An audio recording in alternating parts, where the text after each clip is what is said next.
네, 하나님의 말씀은 구약 출애굽기 14장이 되겠습니다. 14장 15절부터 31절 말씀까지, 출애굽기 14장 15절부터 31절 말씀까지 교독합니다.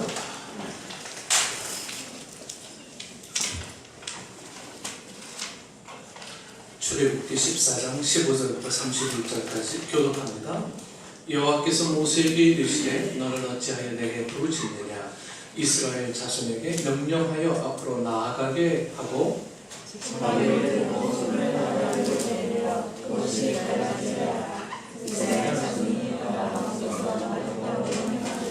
내가 애굽 사람들의 마음을 완악하게 할 것인즉 그들이 그 뒤를 따라 들어갈 것이라. 내가 바로와 그의 모든 군대와 그의 병거와 마병으로 말미암아 영광을 얻으리니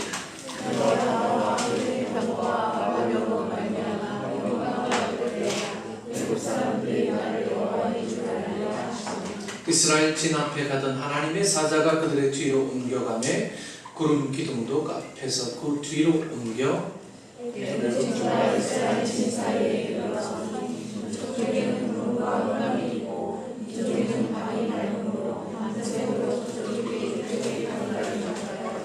모세가 바다 위로 손을 내밀매 여호와께서 큰 동풍이 밤새도록 바닷물을 물러가게 하시니 물이 갈라져 바다가 마른 땅이 된지라. 이스라엘 자손이 바다를 육지로 걸어가고 물은 그들의 자리에 거기 되니 애굽 사람들과 바로의 말들 병거들과 그 마병들이 다 그들의 뒤를 추격하여 바다 가운데로 들어오는지라.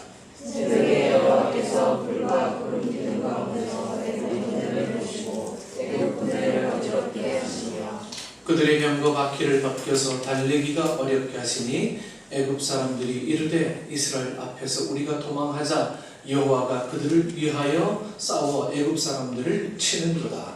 여호와께서 모세에게 이르시되 내 손을 바다 위로 내밀어 우리의 애굽 사람들과 그들의 병거들과 마병들 위에 다시 흐르게 하라 하시니 모세가 그 손을 바다 위로 내밀매 새벽이 되어 바다의 힘이 회복된지라. 애굽 사람들이 물을 거슬러 도망하나 여호와께서 애굽 사람들을 바다 가운데 엎으시니 물이 다시 흘러 병거들과 기둥들을 보게 그들을 들마다 바다에 들어가는 그들을 하더니 하나도 남지 아니하였더라. 그러나 이스라엘 자손은 바다 가운데를 육지로 행하였고 물이 좌우의 벽이 되었더라. 그날에 여호와께서 이같이 이스라엘을 애굽 사람의 집에서 구원하시되 이스라엘이 바닷가에서 애굽 사람들이 죽어있는 것을 보았더라. 합독하십니다. 이스라엘이 여호와께서 애굽 사람들에게 하신 그 큰 능력을 보았으므로 백성이 여호와를 경외하며 여호와 그의 종 모세를 믿었더라. 아멘. 내 손을 내밀라라는 말씀으로 오늘 이렇게 나누고자 합니다. 세계 지도를 펼쳐놓고 보면 아프리카 이 북동쪽에 애굽이라고 하는 땅이 있습니다. 지금 이집트죠. 그리고 중동 지역으로 들어가는 이 시나이 반도를 연결해주는 개미 허리 같은 육지가 바로 이 수에즈 운하로 유명한 곳이죠. 본문이 이 성경 신학자들에 의하면 이 본문이 어디를 얘기하고 있는지 다시 우리가 살펴볼 필요가 있지만 이제 그 전통적인 신학자들에 의하면 바로 이 스웨즈 운하에서 이 발생된 사건이 이 홍해가 갈라진 사건입니다.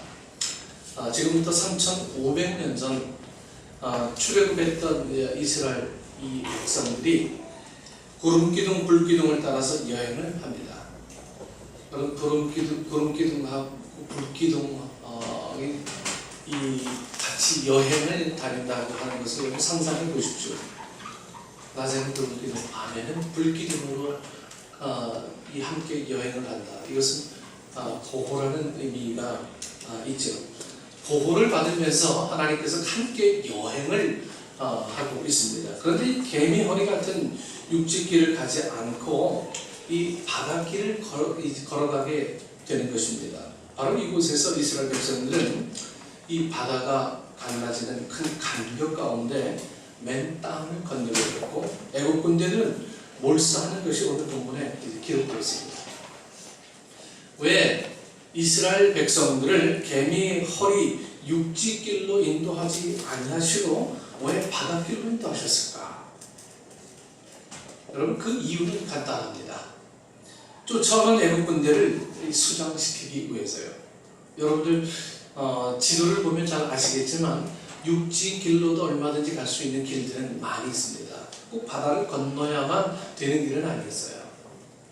이집트 지방을 통과해서 다시 윗지방으로 해서 통과할 수 있는 길들은 얼마나 많이 있었는데, 하필이면 이 바닷길을 왜 하나님께서 허락하셨을까라고 하는 이 질문을 굳이 한다면, 그것은 결국은 하나님의 승리를 이스라엘 백성들을 통해서 경험시키기 위해서, 이 애국 군대를 몰살시키는 하나님의 승리를 보여주기 위함이 아닌가라고 우리는 해석할 수밖에 없습니다.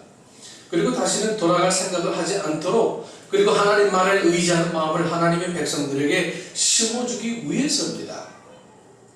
하나님의 놀라움을 발견할 때에 이스라엘 백성들은 이 400년 동안 누렸던 평안함을 한 번에 잊어버릴 수가 있거든요. 하나님께서 이런 하나님이시구나. 하나님께서 우리를 이렇게 보호하고 계시는구나. 여러분들, 우리를 보호하시기 위해서 하나님은 온갖 것으로 만들어서 우리를 보호해 주시고 온갖 것으로 재료를 만들어서 우리를 사용하신다고 하는 거예요. 전쟁을 보게 하시고 죽음을 보게 하시고, 그리고 그 전쟁이 어디에서 비롯되었는가를 그들로 하여금 알게 하시는 하나님. 결국은 하나님 자신을 드러내시기 위하여 이 홍해를 건너는, 그리고 애국 군대를 수장시키는 일을 이스라엘 백성들이 목도하게 하는 그 일들, 여러분, 이것을 통해서 하나님의 놀라운 일들을 보게 하셨다라고 하는 것은 이스라엘 백성들이 정령이 마음을 돌이키지 못하게 하시기 위한 하나님의 사랑이었습니다. 여러분들, 때로는 여러분 가정에 위기가 닥쳐오고 피할 수밖에 없을 것만 같은 그런 느낌들이 여러분들에게 올 것 같을 때, 그때 하나님을 바라보십시오. 그 하나님을 경험하게 되면 내 일생에서 어떤 지표가 딱 만들어지게 되는 거예요. 기준이 만들어지게 되는 겁니다. 출애굽기 14장 1절에서 15절에서 구름 기둥, 불 기둥으로 하나님의 인도를 따라서 왔습니다. 그런데 앞에는 지금 거대한 파도가 넘실대고 있어요. 오른쪽, 왼쪽에는 아주 가파른 언덕이 있어서 도망을 갈래야 갈 수가 없어요. 뒤에서는 이 요란한 이 말 발굽 소리와 함께 애국의 병거들이 추격해 들어오고 있습니다. 하나님의 백성을 바다 앞에서 죽이려 이곳으로 인도하여 주셨습니까? 어리석은 백성들은 하나님을 향해서 원망하고 나를 향하여서 이제 불평하고 있어요. 모세를 향해서 불평하고 있습니다. 나를 어떻게 하라는 말입니까? 하나님께서 우리를 이끌어서 이곳으로 인도되었는데 나는 더 이상 할 것이 없습니다. 이 모세 고백이 이렇게밖에 얘기할 수가 없잖아요. 이때 하나님의 음성이 들려오죠. 15절 말씀에 너는 어찌하여 내게 부르짖느냐 이스라엘 자손을 명하여 앞으로 나아가게 하라. 우리가 신앙생활을 할 때에 여러분 언제 영적인 침체에 빠져듭니까? 여러분 영적인 침체에 언제 빠져드세요? 우리가 좀 하나님의 말씀대로 조금 살아보려고 할 때, 예? 하나님의 말씀대로 살아보려고 좀 순종하려고 막 다짐을 합니다. 또 하나님의 말씀대로 살아보려고 좀 몸부림해봅니다. 분명히 하나님의 뜻이었습니다. 믿음을 가지고 시작한 일이었고요. 순간순간 하나님의 은혜를 체험하곤 했습니다. 그런데 갑작스러운 이 어려움을 겪게 되죠. 하나님의 뜻이었고 하나님께서 막 돌봐주시는 것 같고요. 근데 갑작스럽게 어려움 당해요. 사람들이 이때 조롱을 하죠. 아이고 유별나게 믿더니 내가 당한 꼴이 뭐냐? 정말 내가 믿음을 가진 사람이냐? 예? 아니 네가 이렇게 신실하게 마음을 다잡아먹고 주님을 섬기는데 하나님이 정말 너를 도와주시고 지켜준단 말이냐? 도대체 네가 열심히 무릎 꿇고 믿었는데 이런 어려움을 당한 이유가 뭐냐? 욥기에서 이런 얘기 많이 들어봤죠? 그렇게 세상 사람들이 조롱합니다. 그때 우리는 무서운 영적인 침체에 빠져들게 됩니다. 여러분, 영적인 침체에 빠져들게 되는 것은 가만히 있을 때는 절대 안 빠져들어요. 왜? 아무것도 안 하니까. 그게 영적인 침체인데 뭘 또 빠뜨리겠어요. 근데 뭐 좀 하려고 할때요, 세상 사람들을 동원해서 이 마귀들은 우리를 자꾸만 영적인 침체 속에 빠져들게 만듭니다. 불평하게 만들고 자꾸만 색깔 있게 보게 만들고 부정적인 시각으로 자꾸 보게 만들고요. 네? 나만 옳고 다른 사람 다 틀렸고요. 그때 들려오는 하나님의 음성, 이제부터 내가 싸우기 시작하겠다. 내가 본격적으로 너를 도울 것이니라. 너는 낙심하지 말지라. 왜 엎드리느냐? 왜 영적인 침체 가운데서 허우적거리느냐? 지금까지 내가 살아왔던 것처럼 믿고 전진하면 한 걸음 더 전진해라.